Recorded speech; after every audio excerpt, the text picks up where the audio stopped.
12 के प्रमेय में के बारे में अध्ययन करेंगे।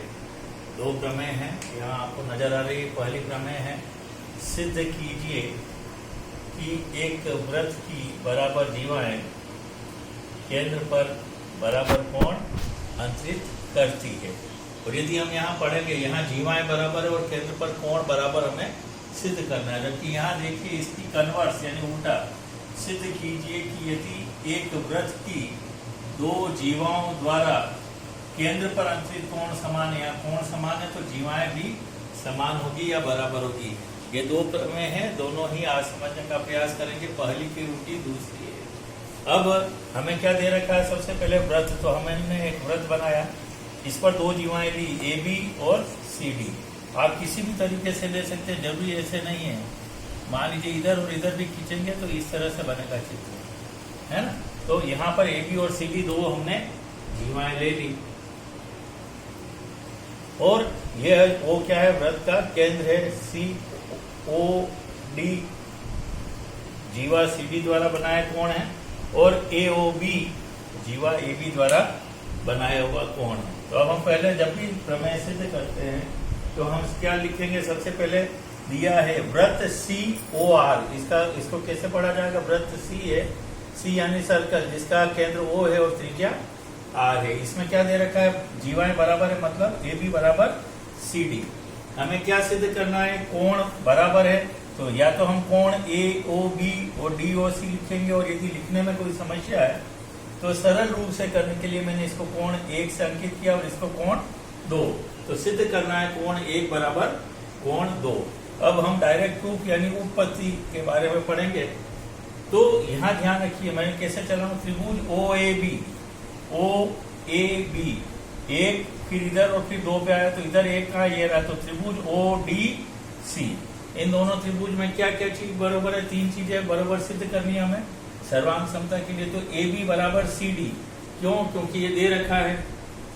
अब यहाँ देखिए ओ ए और ओ डी परस्पर क्या है? ये ओ ए भी त्रिज्या और ओ डी भी त्रिज्या, क्योंकि केंद्र से वृत्त की परिधि पर स्थित बिंदु को मिलाने वाला जो रेखाखंड है वह वृत्त क्या कहलाता है? वृत्त की त्रिज्या। वृत्त के केंद्र से परिधि पर स्थित बिंदु को मिलाने वाला रेखाखंड त्रिज्या कहलाता है। इसलिए क्या हुआ? ओ ए बराबर ओ डी, एक ही वृत्त की त्रिज्या है। इसी प्रकार ओ बी बराबर ओ सी, ये भी एक ही वृत्त की त्रिज्या है। अब यहाँ तीनों भुजाएं, एक वृत्त की 3 भुजाएं,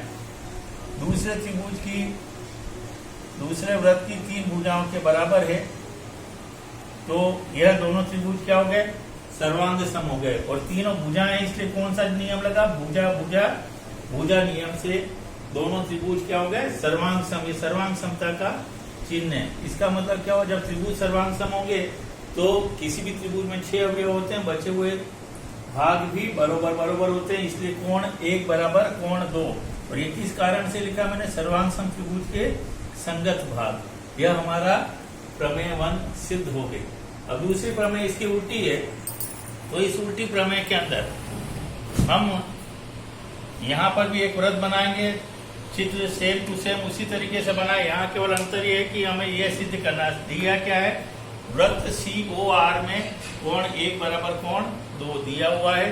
क्या सिद्ध करना मुझे? ए बी बराबर सी डी। हम कोई रचना नहीं की हुई, इसलिए उत्पत्ति में क्या लिखेंगे? त्रिभुज वही पुराने जैसे ही ओ ए बी और ओ डी सी में क्या चीज दे रखी है? ओ ए बराबर ओ डी, ये ओ ए और ये ओ डी क्या है? ये एक ही वृत्त की त्रिज्या है। इसी तरीके से ओ बी बराबर ओ सी, एक ही वृत्त की त्रिज्या है। और कोण 1 बराबर कोण 2 ये दे रखा है। तो ये दोनों त्रिभुज क्या हो गए? सर्वांग सम। जब एक त्रिभुज की 2 भुजाएं और उनके बीच में बना कोण दूसरे त्रिभुज की संगत भुजाओं और उनके बीच में बना कोण के बराबर हो तो कौन सा नियम लगता है? भुजा कोण भुजा। तो यहाँ भुजा कोण भुजा नियम से ये दोनों त्रिभुज क्या हो गए? सर्वांग सम हो गया। और जब त्रिभुज सर्वांग सम है तो ए बी बराबर क्या हो जाएगा? सी डी, सर्वांग सम त्रिभुज के संगत भाग। इस तरह हमारी दोनों प्रमेय सिद्ध हो चुकी है। आपको इसी तरीके से इनको हल करने का प्रयास करना है।